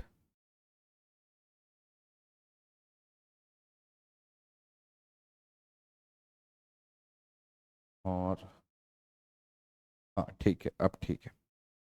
जरा ध्यान से देखना मैंने किया क्या है। जो पॉइंट्स मैंने लिखे हैं ना उनको थोड़ा ध्यान से देखना, कौन कौन से हैं वो पॉइंट्स। ये है ए, ये है डी और ये है सी। ठीक है। इसमें एंगल ए का एंगल बाइसेक्टर है। एंगल ए का एंगल बाइसेक्टर कैसा दिखाई देगा? ऐसा दिखाई देगा। अच्छा, ये एंगल ए का एंगल बाइसेक्टर है, ये मुझे कैसे पता चला? कोई सपना नहीं आया था मुझे। मुझे पता चला कि ये एंगल 30 है तो ये भी 30 है, ये 30 ये भी 30। इससे क्या समझ में आ रहा है? अगर दोनों 30 हैं, यानी इसने इस एंगल को 60 को दो इक्वल पार्ट्स में डिवाइड कर दिया। बोलो हाँ। अगर इसने, यानी ये जो लाइन थी ए ई ने इस एंगल को दो इक्वल पार्ट्स में डिवाइड किया है, यानी सामने वाली साइड को भी दो पार्ट्स में डिवाइड किया होगा। नॉट टू इक्वल पार्ट्स, दो पार्ट्स में। किन दो पार्ट्स में? जिन दो पार्ट्स में इनकी अलग बगल वाली साइड्स थी। अब याद करो मैंने बोला था अगर ये 30 है, ये 90 है और ये पूरा 60 है, तो 30 के सामने वाली साइड को 1, 60 के सामने वाली साइड को √3 और 90 के सामने वाली साइड को 2 मानेंगे। अपन ने माना था कि ये पूरा डायगोनल है तो ये बेसिकली 2r है, तो ये √3r है, तो ये 1r है। बोलो हाँ। तो मुझे बताओ अगर ये एंगल बाइसेक्टर है तो ये एंगल बाइसेक्टर सामने वाली साइड्स को किस रेशियो में बांटेगा? ऑब्वियसली इसी 1:2 में बांटेगा, है ना। ये 1:2 में बटेगी, यानी ये वाली साइड 1:2 में बटेगी। तो अगर मैं इस पूरे ट्रायंगल के एरिया की बात करूं तो अगर इनकी बेस का रेशियो 1:2 है तो इनके एरिया का रेशियो भी 1:2 होगा। यानी पहले मैंने इस पूरे का एरिया निकाला, कितना आया, इतना आया। इसमें से मैंने इसको 3 से भाग देकर 2 पार्ट इधर दे दिए तो मुझे इसका एरिया पता चल गया, यानी इसका 2/3 निकाल लिया तो ये वाला एरिया पता चल गया। कहानी खत्म, r²/√3 होगा। ठीक है, बात समझ में आ गई। तो ये जो बेसिक्स हैं इनको पकड़ के चलोगे, क्वेश्चन बहुत आराम से बनते हैं। इसी क्वेश्चन के आप बहुत लेंदी लेंदी सॉल्यूशंस भी देखोगे, बट अपन ने बहुत सिंपल स्वीट एंड शॉर्ट तरीके से इसका क्वेश्चन का आंसर निकाला। अब एग्जाम में यही अप्रोचेस काम आती हैं एक्चुअली। होता क्या है ना कि हमें लगता है कि क्वेश्चन बहुत खतरनाक है, क्वेश्चन बहुत लेंदी है। नहीं, हमने शायद सही अप्रोच नहीं पकड़ी, हमने शायद जबरदस्ती कैलकुलेटिव अप्रोच पकड़ ली। जबरदस्ती तो क्या ही पकड़ेंगे, अब गलती से ही पकड़ाई में आती है, या तुरंत में नहीं क्लिक होती कि किस अप्रोच से जल्दी क्वेश्चंस का आंसर आएगा। तो ये चीज कैसे पता चलेगी कि किस अप्रोच से जल्दी आंसर आएगा? प्रैक्टिस से पता चलेगा। जब आप एक क्वेश्चन को 3-4 एंगल से देखोगे, कौन कौन से तरीकों से हम इसे बना सकते हैं। जब मैं आपके सामने क्वेश्चन को देख रहा हूं तो एट अ टाइम 2-3 चीजें चल रही होती है कि इसको ऐसा भी कर सकता हूं, वैसा भी कर सकता हूं, ये भी कर सकता हूं, वो भी कर सकता हूं। फिर समझ में आता है कि यार ये वाला तरीका शायद शॉर्टेस्ट पड़ेगा, छोटा पड़ेगा, तो चलो इस वाले तरीके से ट्राई करते हैं। तो ये मैं करता हूं, आप भी एग्जाम में यही करोगे, फायदा मिलेगा उस चीज का। ठीक है, चलो अगले क्वेश्चन पर आते हैं। अच्छा, उसके लिए 2-3 तरीके पहले पता भी तो होने चाहिए। ठीक है, 2-3 तरीके पता ही नहीं होंगे तो कहां से कुछ होने वाला है। चलो अगला क्वेश्चन देखो क्या लिखा हुआ है। In the following figure a triangle ABC is inscribed in a circle. ठीक है, triangle ABC inscribed in a circle हो गया, ओ सेंटर है। लेट एंगल पीओए, वो पीओए कुछ बना हुआ है, उसको एक्स मान लेना। O Q B, O Q B को वाई मान लेना। तो O B equals to O Q, sorry O B equals to B Q, O B equals to B Q. ठीक है, ये y है तो ये भी y हो जाएगा, और क्या होगा, है ना? हाँ बिल्कुल यही होगा, ये y होगा। तो इस वाले ट्राइंगल का एक्सटीरियर एंगल यहां से निकल रहा है तो ये होगा y+y 2y, और ये भी हो जाएगा 2y, क्योंकि ये दोनों ही रेडियस हैं, ये भी रेडियस है और ये भी रेडियस है। तो इसके सामने वाला 2y तो इसके सामने वाला भी 2y। ये वाला एंगल निकलेगा 180 माइनस 4y। ठीक है, आपसे क्या बोला है, एक्स और वाई के बीच का रिलेशन बताना है। ये वाला जो एंगल है ना, ये कितना निकलेगा, 2y+2y 4y, 180 माइनस 4y। ये वाला एंगल निकलेगा 180 माइनस 4y, 180 माइनस 4y। या चलो एक काम करो, हाँ ये 180 माइनस 4y निकलेगा। अगर इसके साथ में ये x और ये वाला y ऐड कर देता हूं, ये वाला x और ये वाला y ऐड कर देता हूं, तो स्ट्रेट लाइन का एंगल का सम होता है 180 डिग्री। ऐसा निपटा देने का, x इक्वल्स टू 3y हो जाएगा। x और y के बीच का रिलेशन यही पूछा था, x equals to 3y, option C अपना सही आंसर हो जाएगा। देखो कोई अलग से मैंने भी दिमाग नहीं लगाया, जो दिया हुआ था उसी में ही खेला है मैंने भी। और एक बार अपने हाथ से बनाओगे तो बन जाएगा, कोई दिक्कत नहीं, कोई इजी को कोई कठिन सवाल नहीं है, इजी क्वेश्चंस कहलाते हैं ये। ठीक है, लो अगेन वही सवाल, डेटा चेंज कर दिया, y की वैल्यू 15 डिग्री है। ठीक है, तो angle A C B, A C B कहाँ दिख रहा है, ए सी बी, ओ हो, ये वाला एंगल बताना है। ठीक है, बता दूंगा भाई, ए बी एक चौड़ है जो कि सेंटर पर कुछ एंगल बनाती है, तो पेरीमीटर पर जस्ट हाफ बनाएगी। ये वाला एंगल कितना होगा, 180 माइनस 4x, 180 माइनस 4x का मतलब 15, 15 चौके 60 माइनस कर लेना, 60 माइनस 180 माइनस 60 यानी 120, 120 डिग्री ये होगा, तो इसका हाफ यानी 60 डिग्री ये निकल के आएगा। तो A C B 60 degree, option D आपका सही आंसर होगा। ठीक है, ये रहा आपके सामने अगला सवाल, एक और क्वेश्चन, जरा इसको देखो, बनाने की कोशिश करो एक बार अपने एंड पर। ठीक है, फिर हम देखते हैं।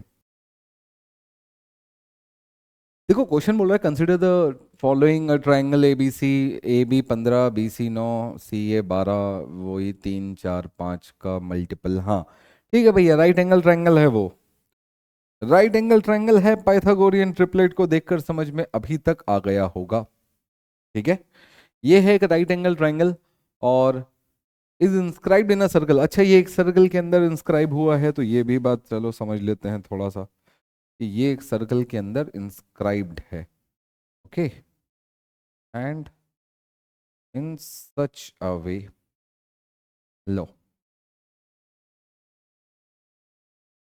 ये रही,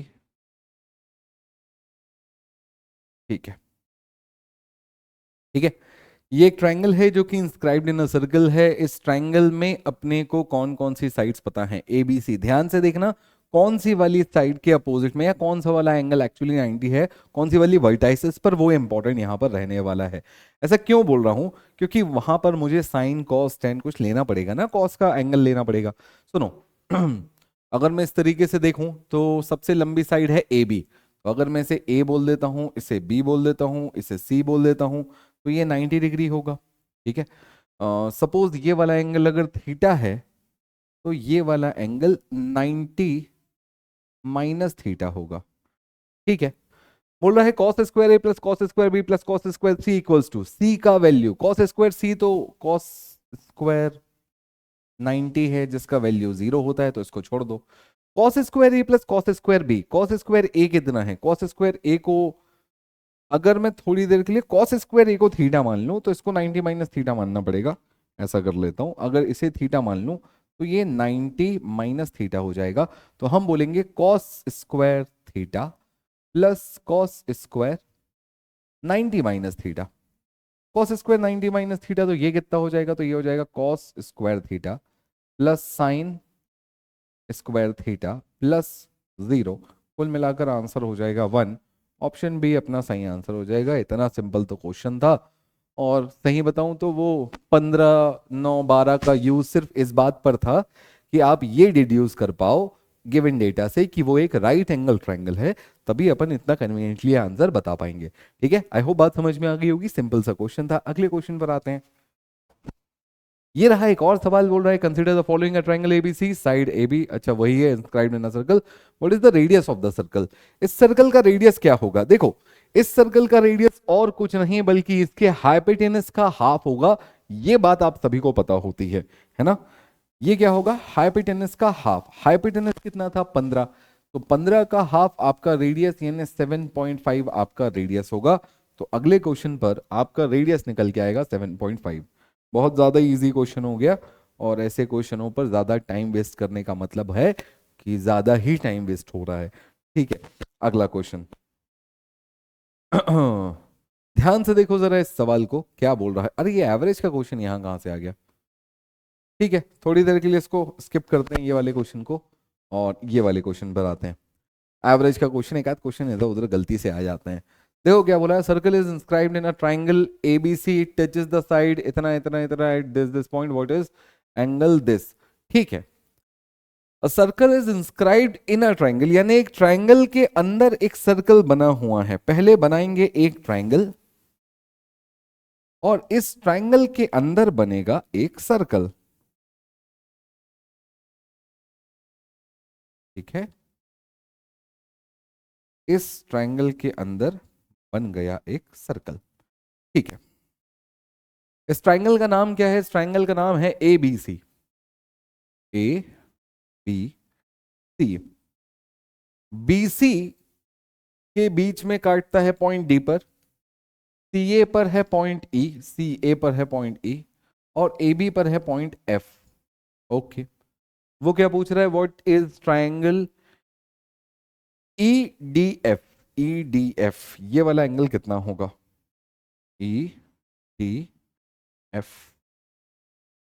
ये वाला एंगल कितना होगा, वो ये जानना चाह रहा है। Okay circle is inscribed in a triangle ABC, इसके अलावा मुझे और कोई डेटा नहीं पता है। चलो अच्छा, ये पूरा जो आंसर है वो एंगल एबीसी के टर्म्स में ही दिया हुआ है, ये भी ठीक है।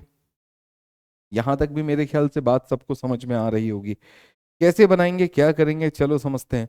एक काम करते हैं, सबसे पहले ना इसका सेंटर पकड़ते हैं। इस सर्कल का अगर सेंटर यहाँ पर है, अगर मैं पॉइंट ई को और एफ को यहाँ पर ऐसा जोड़ देता हूँ, तो बेसिकली मैं ऐसा बोल सकता हूँ कि दो कॉमन पॉइंट से एक तरफ आपने सेंटर पर एक एंगल बनाया है और एक तरफ आपने चॉर्ड पर एक एंगल बनाया है।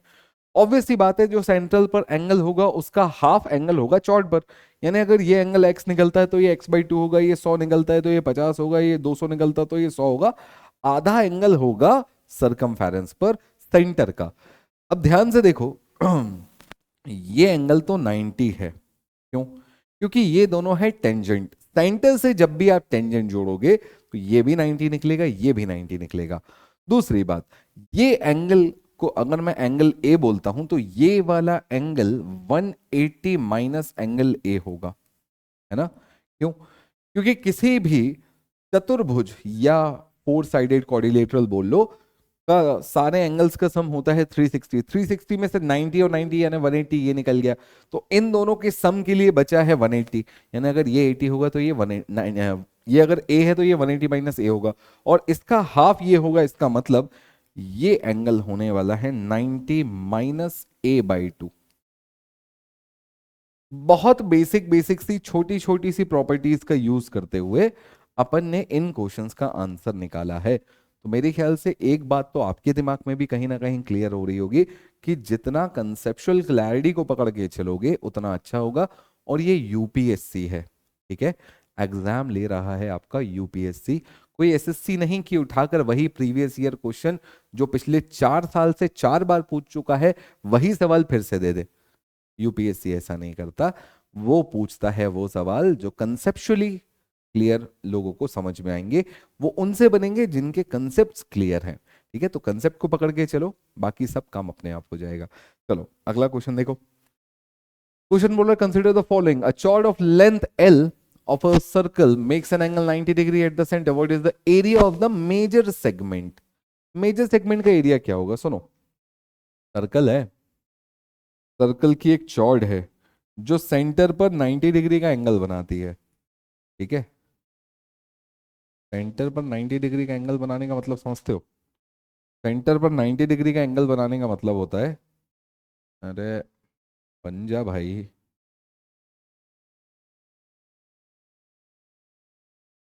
सेंटर पर 90 डिग्री का एंगल बनाने का मतलब होता है कि आप बेसिकली ये भी रेडियस है, ये भी रेडियस है, और ये जो लाइन यहां से यहां कनेक्ट करेगी ये है चॉर्ड, ठीक है? इस चॉर्ड की लेंथ है एल। अच्छा ध्यान से सुनना अभी इस बात को, अगर मैं आपसे बोलूं कि ये जो 90 डिग्री ये डॉटेड वाली लाइन है ये अगर सब भूल जाओ तो सिर्फ इतना दिखाई देगा कि एक सर्कल है, सर्कल पे एक चॉर्ड है, चॉर्ड जब भी बनती है तो बनते हैं सेगमेंट, एक हो गया माइनर सेगमेंट और एक हो गया मेजर सेगमेंट। माइनर सेगमेंट का मतलब क्या होगा? चॉर्ड के नीचे वाला सर्कल, यानी ये जो माइनर सेगमेंट है ये हो गया, ये माइनर सेगमेंट है। मेजर सेगमेंट क्या होगा? ये चॉर्ड के ऊपर वाला जितना एरिया है ये मेजर सेगमेंट होगा। एक्चुअली उसने इसी का एरिया पूछा है। तो सुनो इसको निकालना कैसे, मैं इसको दो पार्ट्स में निकालूंगा। पहला पार्ट होगा ये ट्राइंगल, ठीक है, और दूसरा पार्ट होगा रेस्ट ऑफ दिस 270 डिग्री या 3/4 ऑफ द सर्कल, ठीक है? अगर रेडियस आर है तो 3/4 ऑफ द सर्कल का एरिया कितना होगा? पाई आर स्क्वायर इंटू 3/4, क्योंकि 1/4 तो ये 90 डिग्री वाले एंगल के इसमें निकल गया, बचा 3/4, तो इसका एरिया कितना होगा? Pi are square into 3/4 plus plus क्या प्लस करना पड़ेगा? अगर मैं इस ट्राइंगल का एरिया और ऐड कर दूं इसमें तो बेसिकली ये एरिया प्लस ये ट्राइंगल का एरिया कुल मिलाकर पूरे मेजर सेगमेंट का एरिया मुझे पता चल जाएगा। ये है एक कैसा triangle? Isosceles triangle, 1/2 base into height. Right angle triangle है, आर इंटू आर, बेस है आर, हाइट है, सॉरी बेस है आर, परपेंडिकुलर है आर। ये हो गया आपका एक प्रकार से क्या, हाइपोटेनस, जिसको अपन बोल सकते हो √2r, है ना? हालांकि इसकी जरूरत है नहीं, 1/2 आर इंटू आर ये हो जाएगा। अब इसमें से जो जो कॉमन निकल सकता है वो कॉमन निकाल लो, बात खत्म करो। क्या कॉमन निकल सकता है? अरे अरे अरे रुको रुको रुको रुको, यहां दिक्कत है। भाई साहब ने रेडियस के फॉर्म में आंसर ही नहीं दिया है, भाई साहब खेल रहे हैं एल के बेसिस पर, यानी लेंथ ऑफ द चॉर्ड के बेसिस पर। अरे मजेदार बात सुनो, मैं इसको यहीं पर कन्वर्ट कर देता हूं। अगर मैं बोल रहा हूं कि L इक्वल्स टू √2r होता है तो क्या मैं ऐसा बोल सकता हूं R is nothing but L upon √2? बोलो हाँ। तो जहां जहां R लिखा है वहां वहां L अपॉन √2 लिख देना। तो R स्क्वायर का मतलब क्या हो जाएगा? L अपॉन √2 का whole square into 3/4 minus 1/2 of what 1/2 of L by √2 का होल स्क्वायर। बोलो ठीक है। तो ये कितना हो जाएगा, ये हो जाएगा पाई L इन L स्क्वायर इंटू 3/8 माइनस ये कितना हो जाएगा L स्क्वायर अपॉन 2 दूनी 4। ठीक है, क्या क्या कॉमन निकल सकता है, L स्क्वायर और अपॉन का 4 कॉमन निकाल लो, L स्क्वायर अपॉन 4 कॉमन निकाल लो, अंदर क्या बचेगा, अंदर बचेगा 3π/2 प्लस, ये सब प्लस में है ना, प्लस यहां क्या बचेगा 1, L square upon 4 into 3π/2 plus 1। मेरे ख्याल से ऑप्शन ए अपना सही आंसर होगा। ठीक है, सिंपल क्वेश्चन था। अगर रेडियस के फॉर्म में आंसर पूछता तो ये रहा था मेरा आंसर, बट उसने देखो दिमाग से खेला, उसने रेडियस के फॉर्म में आंसर पूछा भी नहीं, उसने पूछा किसके, लेंथ ऑफ द टेंजेंट के फॉर्म में, और लेंथ ऑफ द टेंजेंट और रेडियस का रिलेशन मैं यहां से बहुत इजीली निकाल सकता था, तो बस रेडियस की जगह मैंने सब्स्टिट्यूट कर दिया लेंथ ऑफ द टेंजेंट को, and that's it. Question easily आपसे समझ में आ गया होगा। आई डोंट थिंक इसमें किसी को किसी प्रकार की कोई दिक्कत, तकलीफ, परेशानी, दुख दर्द, समस्या कुछ भी बचा होगा। अगला सवाल आपकी स्क्रीन पर ये रहा, बोल रहे triangle ABC the right angle triangle at A and AD is perpendicular to BC. ठीक है भैया, एक राइट एंगल ट्राइंगल है, सबसे पहले एक राइट एंगल ट्राइंगल बना लो, ये रहा राइट एंगल ट्राइंगल, इसका नाम दे दो भैया, ये है ए, ये है बी, ये है C. AD is perpendicular on BC, BC obviously hypotenuse है तो यहां से परपेंडिकुलर बना देना, ये हो गया आपका एडी, ये परपेंडिकुलर है बीसी पर। बीडी की वैल्यू है 7.5 सेंटीमीटर, एक सेकंड, बीडी ना, हाँ बीडी है 7.5 सेंटीमीटर। डीसी, डीसी है 10, अच्छा सेंटीमीटर। एडी की वैल्यू कितनी होगी, एडी की वैल्यू कितनी निकल कर आएगी, बहुत बढ़िया, वेरी गुड। वैसे तो क्वेश्चन में ऐसा देखा जाए तो कोई दम नहीं है, अगर आपको सिंपल एक फॉर्मूला पता है तो अब आप इजीली इस टाइप के क्वेश्चंस का आंसर बता सकते हो। क्या फॉर्मूला, कौन सा फॉर्मूला, कहां का फॉर्मूला, सुनो। एक बात याद करो, एडी का जो स्क्वायर होगा ना वो होगा सीडी इंटू बीडी के बराबर। ठीक है, बात क्लियर है। तो एडी का स्क्वायर पता नहीं, वही तो निकालना है। सीडी कितना हो जाएगा, सीडी हो जाएगा 10, बीडी हो जाएगा 7.5, कुल मिलाकर मल्टीप्लाई करोगे तो कितना आ जाएगा, एडी की वैल्यू √75, √75 का मतलब 5 बताओ, यहां तक मेरे ख्याल से बात सभी को समझ में आ गई होगी। एडी की वैल्यू निकाल ली। अच्छा, इसके अलावा एक दो फॉर्मूले और अपन ने पढ़े थे, याद है वो, जैसे अपन ने पढ़ा था कि एडी की वैल्यू निकालने के लिए एक तरीका और हो सकता था, AD equals to perpendicular into base upon hypotenuse, ये भी एक तरीका हो सकता था। इसके अलावा अपन ने एक बात और पढ़ी थी, कौन सी, कि अगर एसी का स्क्वायर देखना हो तो वो मिलेगा सीडी इंटू बीसी के बराबर, है ना, और अगर ए बी का स्क्वायर देखना हो तो वो मिलेगा बीसी इन बीडी इंटू बीसी के बराबर। अगर इन्हीं दोनों रेशियोज या इन्हीं दोनों इक्वेशंस का मैं रेशियो निकाल लूं तो बेसिकली मुझे क्या मिलेगा, बीसी से बीसी कैंसिल हो जाएगा और A C square upon A B square मिल जाएगा मुझे, कितना, C D upon B D.